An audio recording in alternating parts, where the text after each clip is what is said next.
E o Bons Conselhos de hoje traz para nós alguns propósitos interessantes que nós podemos aproveitar neste período da Quaresma. E hoje nós vamos falar sobre propósito para a Quaresma, e sobre esse assunto vamos conversar agora com o missionário da comunidade católica Shalom, Kelvin Silva. Seja bem-vindo ao programa Em Tuas Mãos. Obrigado pelo convite. A gente começa essa nossa conversa lhe perguntando o que é, na verdade, esse propósito para a Quaresma. Se a gente for pensar no termo propósito, né, assim, o objetivo, a gente pode pensar que todos nós temos um objetivo. Na verdade, até uma pergunta bem humana, né? Assim, o que é que nós estamos fazendo aqui? Então, se você parar para refletir, você vai pensar, qual é o fim, qual é o objetivo da minha vida?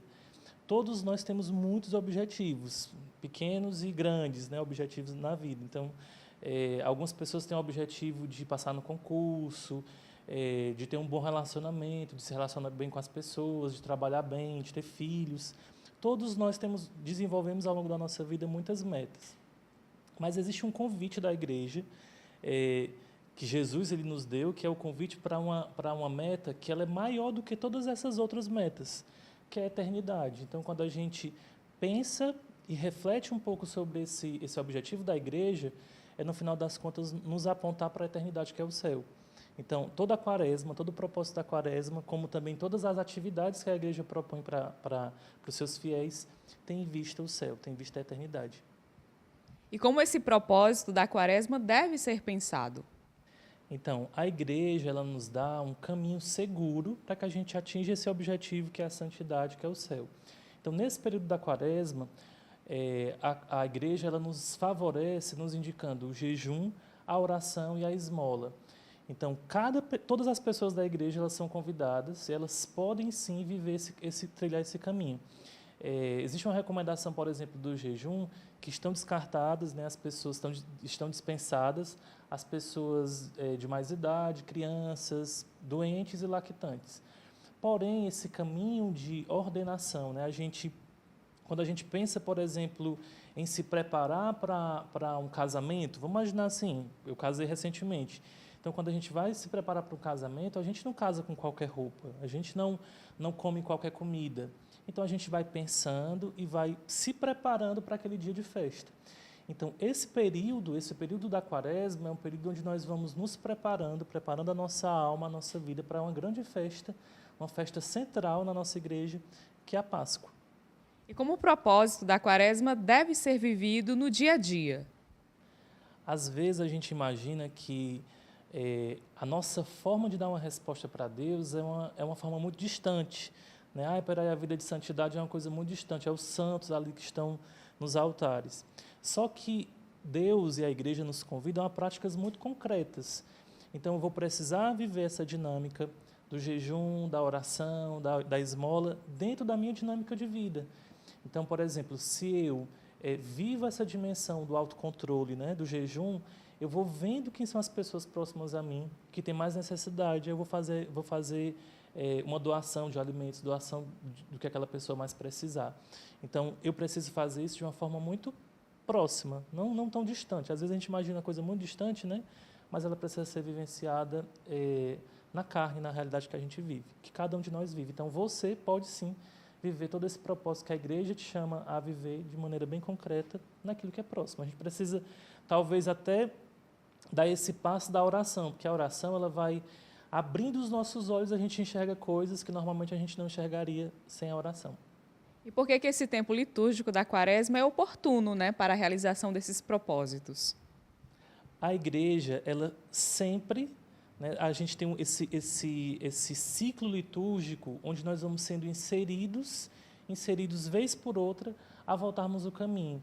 É uma forma também de dar oportunidade para que todos os homens, todas as mulheres sejam atingidos pela graça da igreja, pela misericórdia de Deus. Então, esse tempo da Quaresma, como também um tempo do Advento, é um tempo de preparação. Então, como eu estava dando aquele exemplo há pouco, né, a respeito do casamento, então todos nós, todo o corpo da igreja é convidado a essa festa, a esse banquete. Então, como uma forma de dar oportunidade para que todos, durante a vida, se voltem para Deus, esse é o tempo oportuno. Sempre é o tempo oportuno de voltar voltar a vida para Deus, voltar a vida para a igreja, enfim. Então, tanto é um convite para que nós tenhamos essa experiência, como também nós possamos evangelizar. Então, se eu tenho essa experiência, por exemplo, em um ano da minha vida, e eu tive essa experiência, eu posso, em um outro momento, convidar outras pessoas também para ter essa experiência em outro momento. Então, é um ciclo, né, que Deus ele vai nos dando de presente para que a gente possa voltar os olhos para Ele e para a igreja. E o que é que a pessoa que faz esses propósitos, né, durante a quaresma ganha em troca? Em primeiro lugar, a gente às vezes vive uma lógica, né, uma lógica no mundo onde a gente só faz uma coisa se a gente receber algo em troca. Então, se eu der uma esmola, eu vou dar uma esmola para uma pessoa que vai me dar um retorno? Não, eu vou fazer isso de forma gratuita. Então, a gente entende que Deus ele nos dá tudo de forma gratuita. Se a gente for imaginar, por exemplo, todos nós nascemos de uma mulher, de forma gratuita. A gente não pagou nada por isso. Então, se a gente imagina que a vida é uma grande providência de Deus, Deus providencia tudo isso de forma gratuita. Então, nós devemos também dar de forma gratuita. E, na verdade, essa gratuidade é um ponto central que nos dá aquilo que é a gratidão. A gratidão é transformadora. Se a gente for até analisar de um ponto de vista, não só dentro da igreja, mas dentro de um ponto de vista humano, a gratidão faz com que a gente volte a nossa vida não para nós mesmos, mas para fora de nós. Eu lembro que uma vez eu participei de um encontro que refletia sobre um documento de Aparecida, que foi a reunião dos bispos aqui no Brasil. E um dos pensamentos que esse documento trazia era explicando sobre o que era o céu e o inferno, onde o inferno é quando a gente se volta para a gente mesmo, e o céu é quando a gente sai da gente e vai em direção ao outro.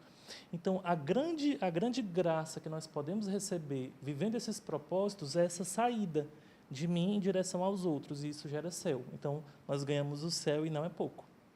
Kelvin, nós agradecemos a sua participação aqui conosco, falando, né, sobre o propósito para a quaresma. Muito obrigada. Eu que agradeço, foi um prazer enorme estar aqui. Espero que todos nós, eu e você, a sua família, tenhamos acesso a essa grande graça que é a quaresma em vista da Páscoa, porque Cristo deseja ressuscitar em nós.